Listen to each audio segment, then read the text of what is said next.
Factorial पहले समझना है। मान लो यहाँ पे दे दिया गया कि 4 का फैक्टोरियल, इस तरह से भी लिख सकते हैं या ऐसे लिख सकते हैं, ऐसे बुक में दिया है। 4 फैक्टोरियल का मतलब हुआ 4 से लेकर, ठीक है, नीचे जितना तक जाना है 1 तक चले जाना है, 4 से लेकर 1 तक गुना करते चले जाना है। 4 फैक्टोरियल का मतलब हुआ 4 गुना 3 गुना 2 गुना 1, मान कितना आएगा 4 3 12, 12 दूना 24, 24 गुना 1 तो 24। ये 4 फैक्टोरियल का मान हो गया। समझ में आ रहा है? कुछ नहीं करना है, जहाँ से फैक्टोरियल कहेगा उससे लेकर के 1 तक चले जाना है गुना करते हुए, ठीक है। ये मान लो 5 का फैक्टोरियल, इस तरह भी लिख सकते हैं 5 फैक्टोरियल का मतलब हुआ 5 गुना 4 गुना 3 गुना 2 गुना 1, ये 5 का फैक्टोरियल हुआ। 5 का 20, 20 60, 60 दूना 120, 5 फैक्टोरियल का मान कितना आएगा 120। अगर 6 फैक्टोरियल का मान निकालना है तो 6 फैक्टोरियल नहीं, 6 से कहाँ तक जाना है 1 तक, ठीक है। 6 गुना 5 गुना 4 गुना 3 गुना 2 गुना 1, ये 6 फैक्टोरियल हो गया। गुना कर दो, 6 5 30, 30 में 4 से तो 120, 120 में 3 से 360 में 2 से 720, ठीक है। तो ये 6 का फैक्टोरियल का मान हो गया। इस तरह से जितना का भी फैक्टोरियल निकालना होगा, ठीक है, उसको कहाँ तक, जहाँ से जिसका निकालना होगा वहाँ से शुरू करके 1 तक चले जाना है गुना करते हुए, वो फैक्टोरियल का मान हो गया। अब देखो, मान लो यहाँ पे हमको 7 का फैक्टोरियल निकालना है। इस तरह भी लिख सकते हैं, इसलिए दोनों से हम वो लिख रहे हैं। इस तरह भी लिख सकते हैं, इस तरह भी लिख सकते हैं। समझ में आया? अब 7 का फैक्टोरियल निकालना है तो यहाँ देख दो, 7 × 6 × 5 का फैक्टोरियल भी लिख सकते हैं तोड़ के। समझ में आ रहा है? फिर 5 फैक्टोरियल को तोड़ेंगे तो क्या होगा, 5 गुना 4 गुना 3 गुना 2 गुना 1। समझ में आ रहा है? तो अगर ज़रूरत पड़ेगा हमको तो ये 5 फैक्टोरियल, जैसे 7 फैक्टोरियल के लिए 7 × 6 × 5 फैक्टोरियल।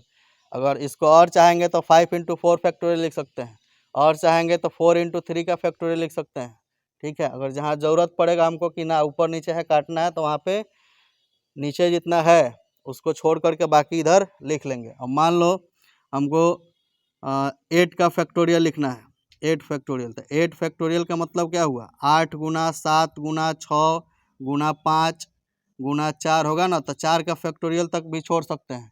अब 4 फैक्टोरियल का मतलब क्या हुआ, फिर 4 गुना 3 गुना 2 गुना 1, फिर वही आएगा 8 का फैक्टोरियल, गुना कर देंगे तो इसका मान निकल जाएगा। समझ में आ रहा है?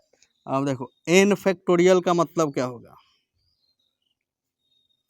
कोई संख्या है n, पता नहीं है कहाँ तक है, तो n फैक्टोरियल का मतलब क्या हुआ, n का फैक्टोरियल का मतलब हुआ n गुना n-1 गुना n-2 गुना ऐसे n-3 n- ऐसे चलते जाएगा n-, ठीक है। ये कहाँ तक जाएगा ये मालूम नहीं है। n-3 का फैक्टोरियल यहाँ पे लाके छोड़ दे रहा है। समझ में आ रहा है?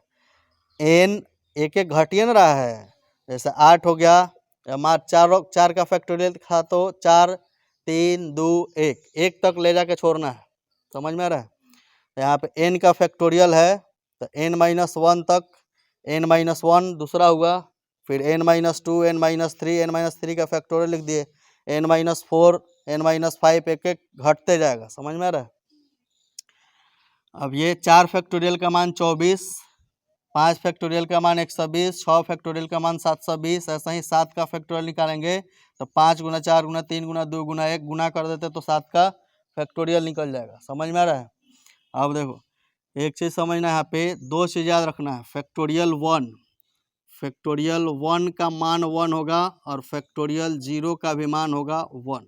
ये 2 चीज़ याद रखना है। ये 7.3 में पता चलेगा। 1 का तो मान 1 ही होगा, फैक्टोरियल 1 का मतलब 1 गुना 1 तो 1 ही होगा। अब 0 का मान 1 होता है, क्यों होता है 7.3 में, अभी पता नहीं चलेगा, ठीक है। समझ में आ रहा है?